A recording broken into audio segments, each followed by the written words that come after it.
Ladies, I am here tonight on the show.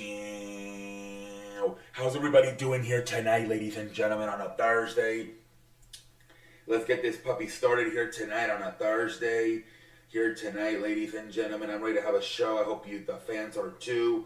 All right, ladies and gentlemen, let's start this puppy up on a Thursday. So we're just gonna go down, man. Let's see here. So one of the greatest punters of all time. Another freaking all these people passing away this week, man. Tom Coughlin's wife. The Sean McVay's grandfather. Mike Zimmerman's son. And now we get a former punter, Ray Guy, was one of the first punters to ever be a first-round pick in the Hall of Fame, the Mississippi and Georgia Sports Halls of Fame and National High School Sports Hall of Fame. So wait a minute, this guy was in 6 different Hall of Fames. Wow, he made Pat McAfee look like a pendejo. Oh shit!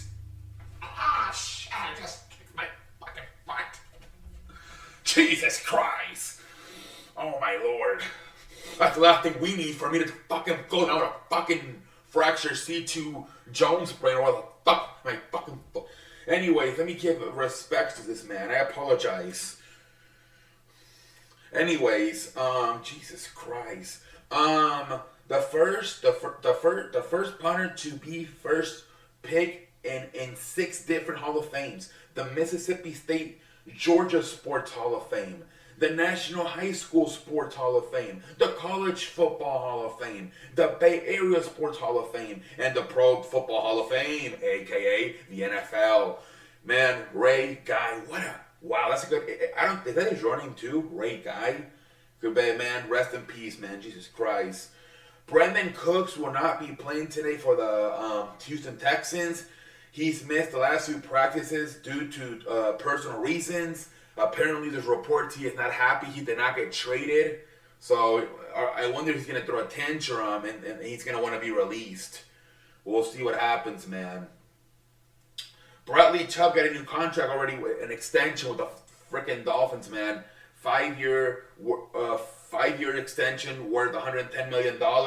Can boost it up to $111 million with the year he had left on his deal. Chubb is now contractually tied to the Dolphins for 6 years and $119 million overall. Bradley Chubb, congratulations, buddy. From the moment Bradley Beal arrived in Miami, they were wanting to extend them, so they did. So back in August, Brian Robinson, the running back from the Commanders, was shot in the leg. Apparently, they have made an arrest. A 17-year-old male by the name of Javaldi has been arrested. Wow, a 17-year-old, that is crazy, man. Jesus Christ. So they finally arrested who it was. And then more freaking news by the Washington Commanders. The U.S. Attorney Office in the Eastern District of Virginia has opened a criminal investigation into allegations that the Commanders engaged in financial inapproprieties. Wow, man. Reports came out yesterday that they hired Bank of America to possibly look into selling the team. And now this shit comes out that there's an investigation by the attorney's office in Virginia about a criminal investigation doing with financial. Jesus Christ, man. Oh my goodness, man. Come on, man. That team is in so much trouble, man. Keenan Allen says his hamstring got worse during the bye week. I beg you pardon. When he started training, oh my lord, pendejo face. He says next time he goes in a game, it won't be on snap count. It will be all or nothing with the hamstring absolutely ready to go. He said he felt great going into game 7, but not week 7, but not 100%. That's why you gotta practice with your coaching staff, probably your training staff. You practice by yourself, you fuck it up, man. Philadelphia Eagles plays defensive lineman Jordan Davis on the injured reserve. He's out for 4 weeks. Dealing with a ankle injury. All right. Lions running back Deron Swift did not practice today due to an ankle injury and a shoulder injury. That guy's always freaking hurt, man. DeAndre Swift. Texans also ruled out wide receiver Nico Collins for tonight's game versus the Eagles. So neither Brendan Cooks or Nico Collins will be playing tonight for the Texans. I think the Texans are fully in freaking tank mode now. We'll see. And then they freaking won tonight, pendejo face. I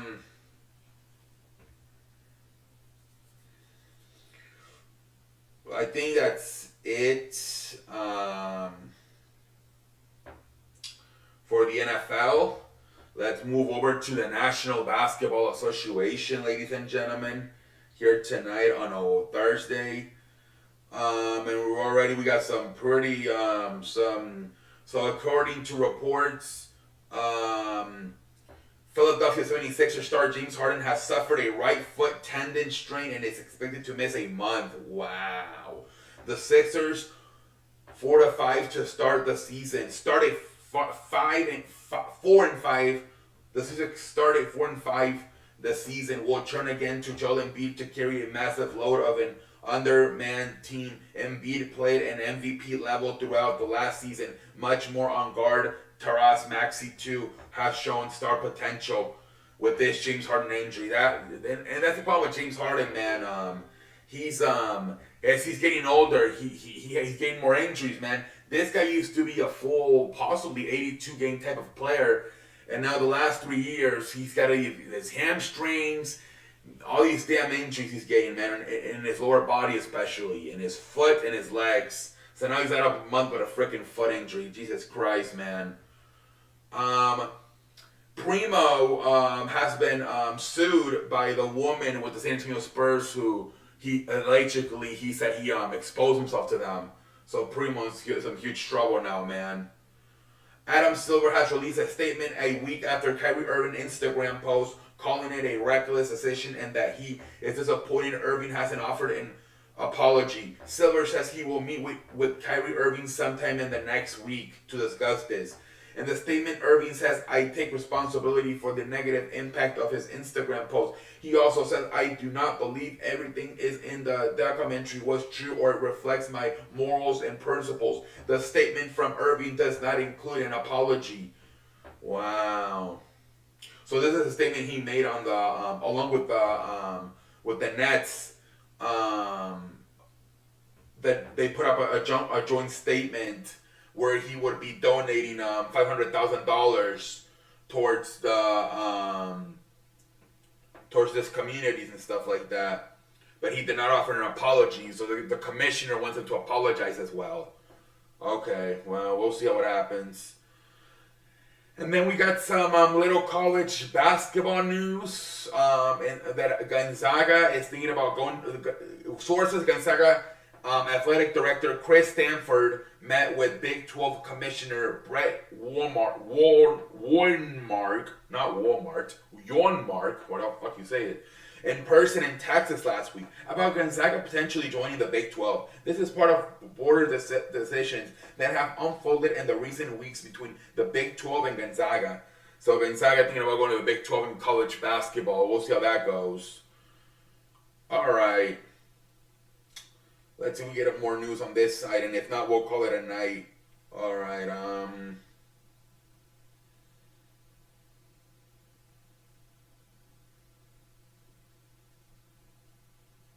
So we got more stuff right here. Let's see here. Wow. All right. So we might have.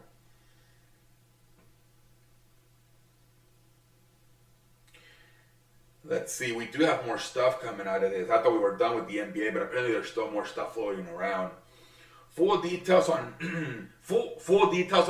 Fasciculist Hillary Clorton suing the Spurs and Josh Primo, including allegations that 2 Spurs officials informed her in June that Greg Popovich was aware of the. Ooh, if Popovich was aware of it, he could lose his job too. That's what happened to the guy from Penn State. What's his name? Joe Paterno, right? He knew that there was something going on and he didn't do nothing about it. Ooh, shit. Greg Popovich might lose his job if it turns out he knew about this shit and wasn't doing anything about it. Jesus Christ, man. More NBA injury reporting. The league has... Wait. And what the fuck? How is this an injury? The league, it has fined the Thunder 25... Oh, wait, did they not... Okay, hold on. Let me read the full article. Another NBA injury reporting discipline. The league has fined the Thunder $2,500,000 for violating when the team failed to disclose the ability of Josh Giddey in an accurate and timely manner on November 1st. Are they trying to tank and they didn't play him and he wasn't even hurt? So they got fined $2,500,000 for not playing Josh Giddey, and they weren't specific what type of injury he had. Okay. The NBA has fined the Clippers $25,000 for violating league injury reporting rules when the team listed Brendan Boston and Mouses the Beta as unavailable, but both played. Ooh, they listed them as unavailable and then they played them? What the fuck?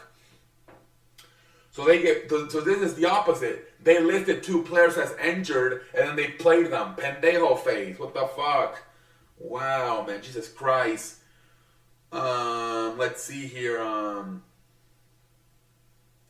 Former Spurs Fasico Hillary Clinton has sued the Spurs and Josh Primo and is filing a criminal complaint over alleged incident involving innocent exposure by Primo. Allegedly, Primo exposed himself 9 times to her beginning in December 2021, and the franchise failed to act.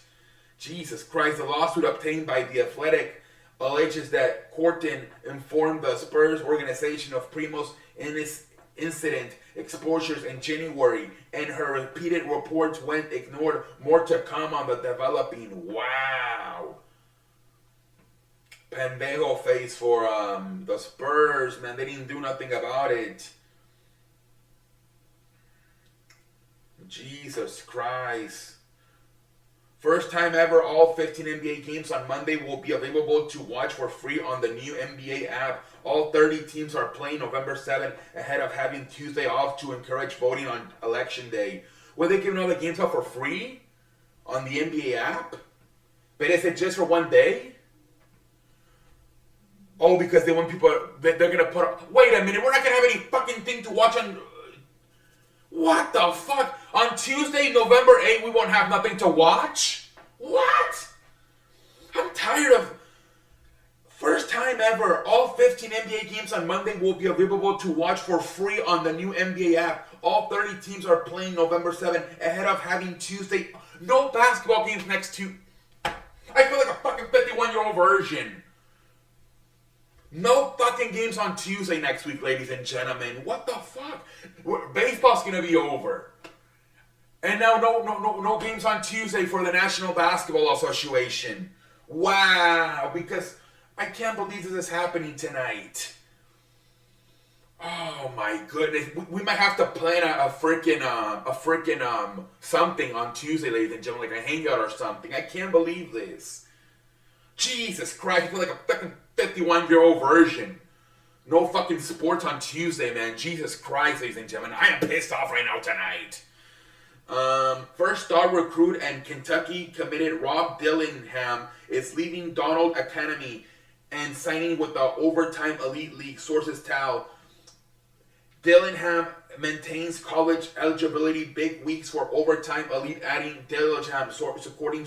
So this is like a college player. The Donda Academy was the Kenya West Academy, but obviously nobody wants to be a part of Kenya West anymore because I think he said something about religion.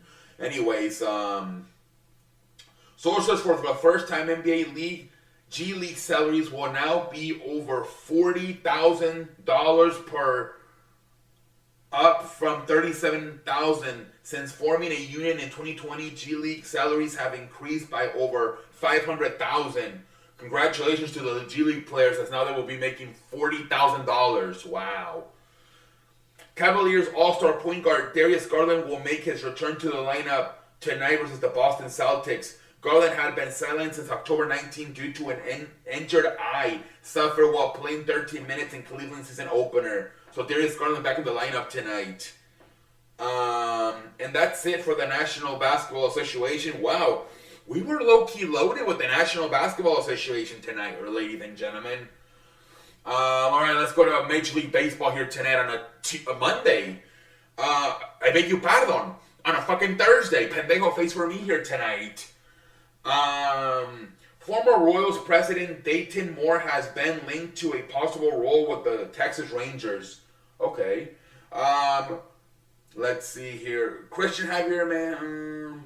Christian Javier, man. The freaking Astros pitching a no-hitter last night. I can't believe this shit that happened last night, man. Freaking,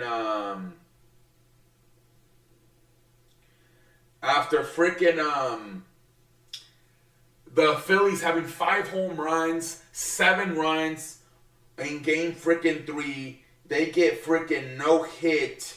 I couldn't believe it, ladies and gentlemen. What the fuck happened? How do you go from freaking 5 home runs, 7 runs, destroying a team to getting no hit? Jesus Christ, I think they struck out like 14, 15 times. Christian Javier struck out 9 of them. And then late in the game, freaking Brian Abreu, Rafael Montero, and freaking Ryan Preston closed it out, man. Combined no-hitter, fucking 14 strikeouts, 15, whatever it was. What a fucking game. I couldn't believe it. No-hitter. I never seen a no-hit in the freaking World Series, man. I didn't know whether that's shit or why my watch, ladies and gentlemen. I couldn't believe it, man. No-hitter, man. Astros go for 5 runs, 10 hits, all in the 5th inning, man. All of the runs were in their 5th inning, but Jesus Christ, man. It started off, they loaded the bases, and then Alvarez got hit. That walked in a run. Then Bertman hit a double, 3-0. Then Tucker hit a sacrifice flyout, 4-0. And then Yuli Gross single to bring the final run, which made it 5-0. But Jesus Christ, man, no hitter in the freaking World Series, man. After the day before hitting 5 home runs, the next day you get no hitter. Go figure, ladies and gentlemen. I can't believe that shit happened, man. Jesus Christ. Tonight we got game number 5, and we got Justin Verlander versus Noah Syndergaard. So we'll see what the hell happens tonight. Game 5, man. We'll see what happens, man. But should be fun. But I can't believe that shit happened last night, man. Jesus Christ, man. Let's talk some wrestling here tonight, ladies and gentlemen. Let's talk some wrestling.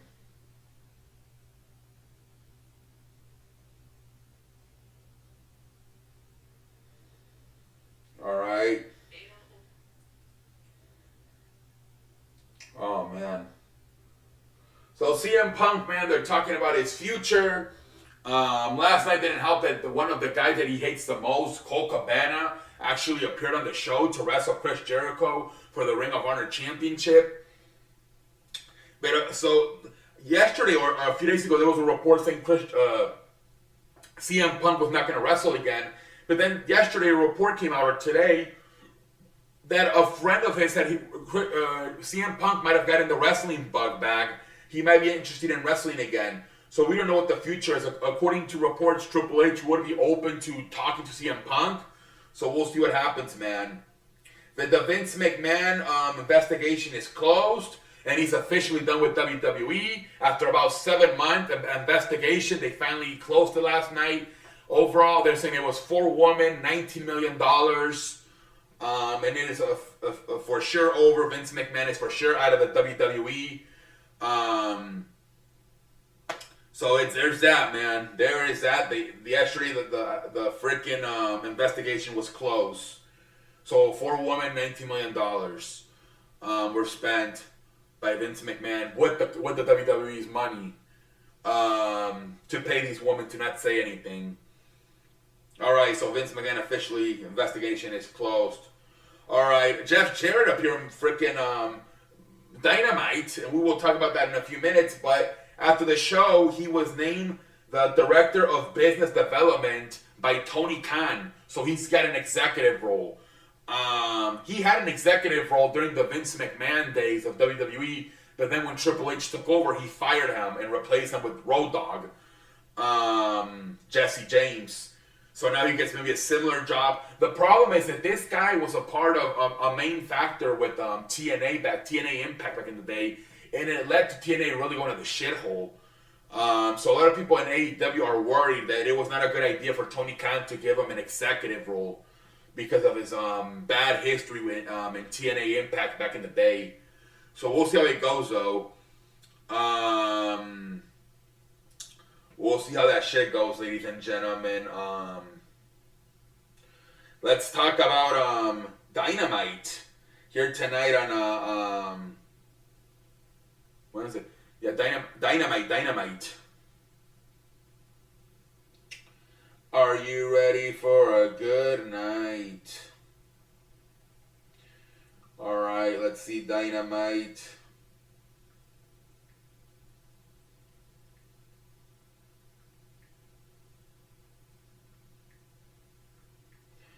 Let's look at Dynamite. Yesterday was what?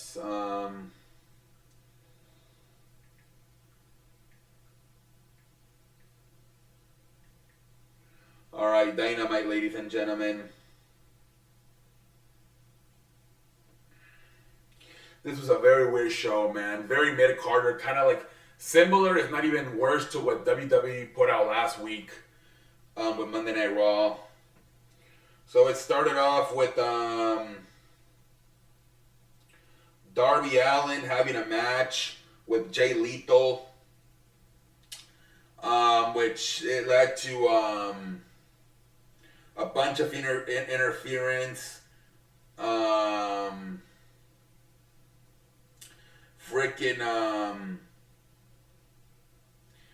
There was a guy dressed up as Sting. He hit him with a bat. And then Jay Lethal hit him with his finisher, and Jay Lethal won the match.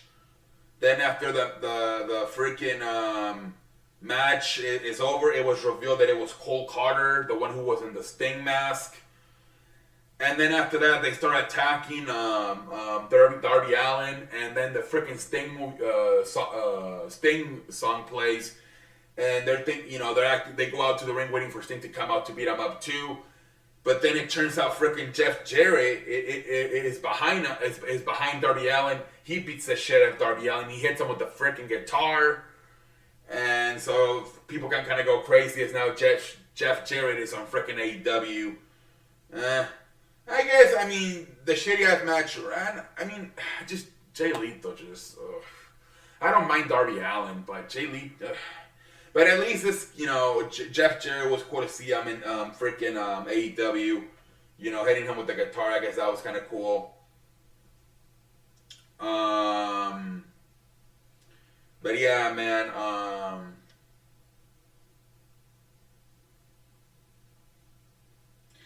And then we get a freaking, the next match was freaking Lee Moriarty versus Jon Moxley. Again, is there a storyline here? Just like last week when he faced freaking Penta. No freaking storyline, man. I don't get these shits, man. Lee Moriarty versus Jon Moxley. No freaking storyline. Lee Moriarty's a freaking jobber. Obviously, freaking Jon Moxley wins. And then after the match, Ian Page attacks him. For what? Where's MJF? Jesus Christ, what the fuck, man? And then we get a freaking supposed interview between Britt Baker and Saraya with Renee Paquette, but Britt Baker doesn't show up. So instead, Renee Paquette just interviews Saraya. And pretty much, you're back in wrestling, why AEW and shit like that. And then at the end, she's like, are you cleared to wrestle? And she's like, I'll make that announcement next week. I have to see one more doctor. I think she met Dr. Britt Baker. So I think they're slowly playing the seats for this, but it's going to lead to a Britt Baker-Saraya match. I don't know if it's going to be a full here or not. We'll see. It might be. I thought at first it wasn't, but now it might be. We'll see, man. We'll see.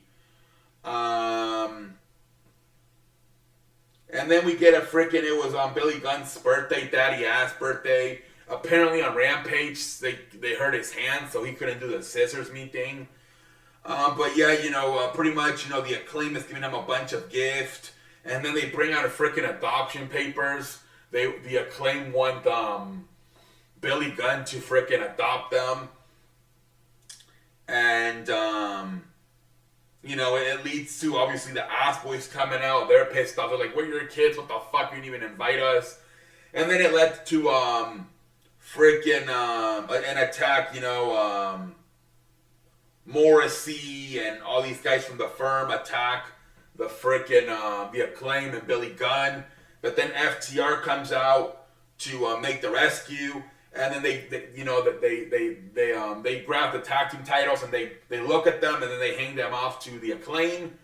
So teasing a potential FTR Acclaim tag team title match down the road. We'll see, man. And then Britt Baker does an interview by herself with Tony Schiavone. And then I think she challenges Saraya to a tag team match on freaking Rampage with Jamie Hayter or some shit like that. Alright. And then we get Chris Jericho promo. He talks a little promo, and then Colt Cabana comes out, man, which was one of the CM Punk's guys that he hates the most. So there's like a, fuck you CM Punk. He's by fucking Tony Khan, man. Colt Cabana hasn't been on Dynamite in years, Jesus Christ. So there was definitely a fuck you to CM Punk by having Colt Cabana on freaking Dynamite. Good little match, whatever. Obviously, Chris Jericho wins. And then after the match, once again, freaking Chris Jericho goes up the ramp and tries to attack the Ring of Honor broadcaster, which leads to everybody coming out, freaking, I guess this feud's not over. Claudio Castagnoli comes out, Bryan Danielson, Willard Yuta, everybody from the freaking Blackpool, England Combat Club except Jon Moxley came out. So I guess this fucking feud between the Blackpool, England Club and the Jericho Appreciation Society is not over yet. Whatever. They just fighting on the top of the stage, up the ramp, and the security comes in and separates them. Whatever.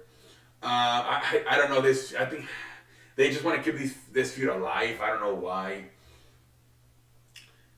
And then we get an interview where Renee Paquette backstage with that triangle as Rey Fenix is going to be in a triple threat match with Luchasaurus and Orange Cassidy for the Atlantic Championship. So the Bastard Pac is trying to convince him to cheat and use his little weapon he has there, this little hammer, to cheat him with a tag. And he's like, "I'll think about it," and then he just walks away. And then we get the match, the triple threat match. Rey Fenix. I thought they were going to put it on Luchasaurus, honestly, to really make him look strong, have him have a championship. But actually, good storyline here because in the middle of the match, Jungle Boy comes in and he pretty much takes him out. He hits him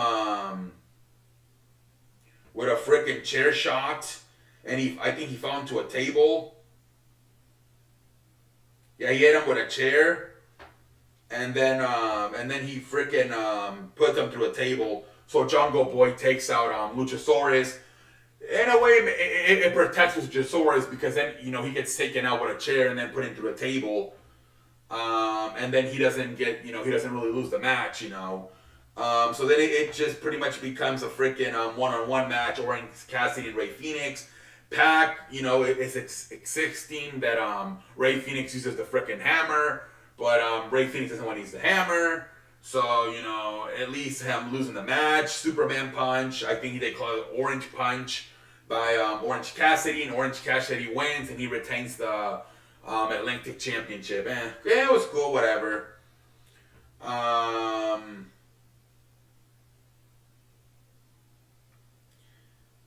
And then a brawl breaks down after the match.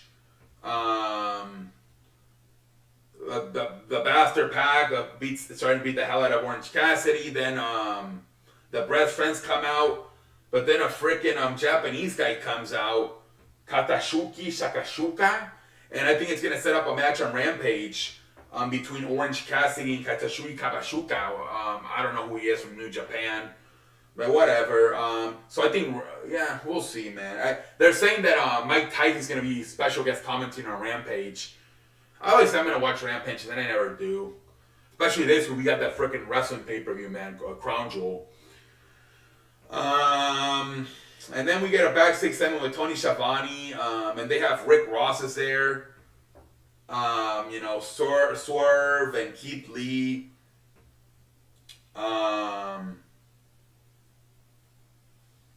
So then I guess a triple threat match gets announced. Swerve and Keith Lee.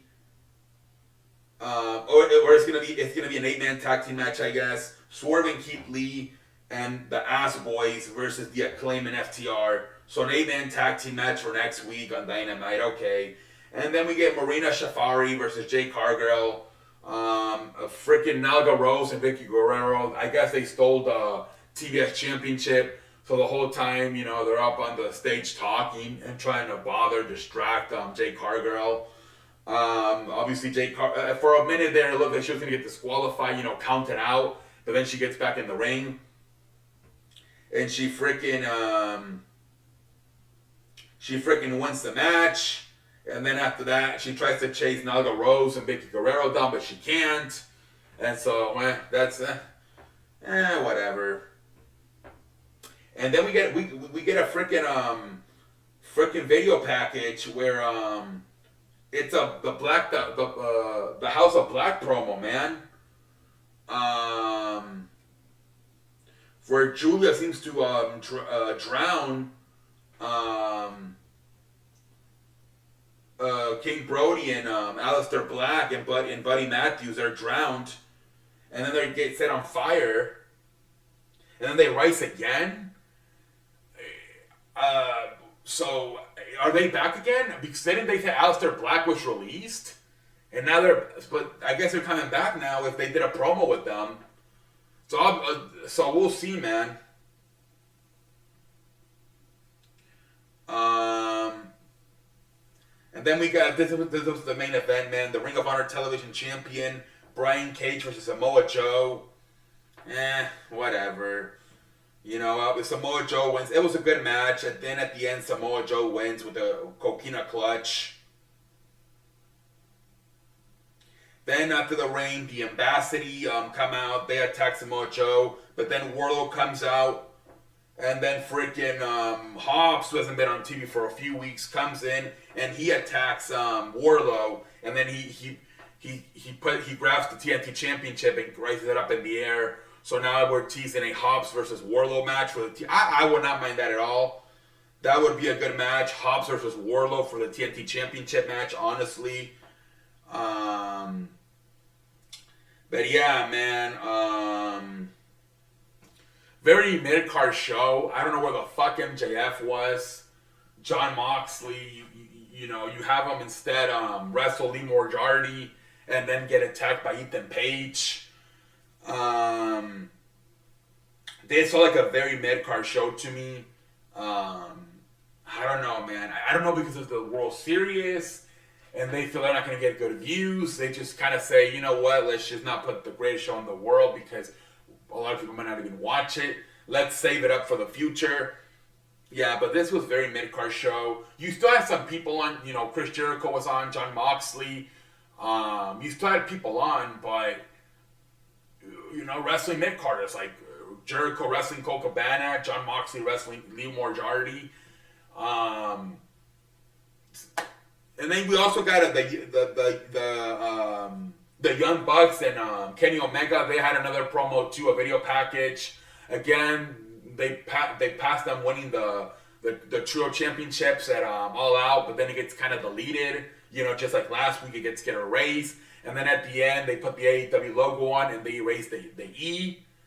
So, yeah, I mean, we got teased as video packages about potentially Kenny Omega, the Young Bucks, coming back, as well with House of Black coming back. So that was exciting. We got two video packages of two factions possibly coming back. in the future. And then I did like the tease they did with about Saraya having one final decision to make with a doctor about coming out of retirement. So maybe I really want to see that match. I think Saraya versus Britt Baker. I thought the Acclaim, the birthday thing with Billy Gunn was funny. It wasn't terrible, but it just missed that. It just didn't feel like where was the main event? Like Samoa Joe fucking versus Brian Cage? Come on, man, that's not the fucking main event. So yeah, nothing like at least on Raw, you have like you have some star power, right? Bobby Lashley and Brock Lesnar, and you have Roman Reigns do a promo with The Miz. Okay, at least you get a Roman Reigns appearance, and then you had that great match, Seth Rollins versus